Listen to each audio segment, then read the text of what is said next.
ఇంకోటి అణువంతర హైడ్రోజన్ బంధం.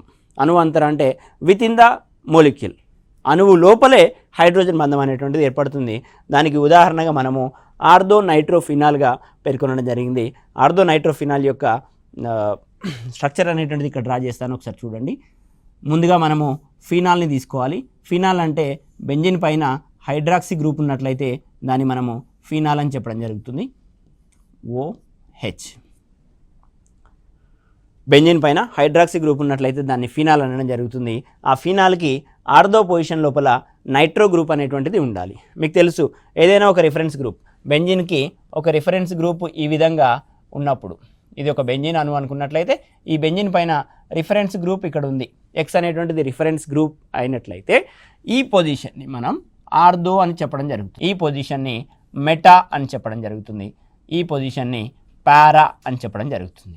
ఇవి రిలేటివ్గా X అనేటువంటిది రిఫరెన్స్ గ్రూప్ అనుకున్నట్లయితే రిలేటివ్గా ఇది ఆర్థో పొజిషన్, ఇది మెటా పొజిషన్, ఇది పారా పొజిషన్ అని పేర్కొనడం జరుగుతుంది. సేమ్ ఈ వైపున ఏ విధంగానైతే పొజిషన్స్ ఉన్నాయో ఈ రిఫరెన్స్ గ్రూప్కి ఈ వైపున కూడా అవే పొజిషన్స్ అనేటువంటివి ఉంటాయి. ఈ పొజిషన్ని మనము ఆర్థో పొజిషన్ అని చెప్పడం జరుగుతుంది. ఆర్థో పొజిషన్ అని చెప్పడం జరుగుతుంది. సేమ్ ఈ పొజిషన్ని మెటా పొజిషన్ అని చెప్పడం జరుగుతుంది.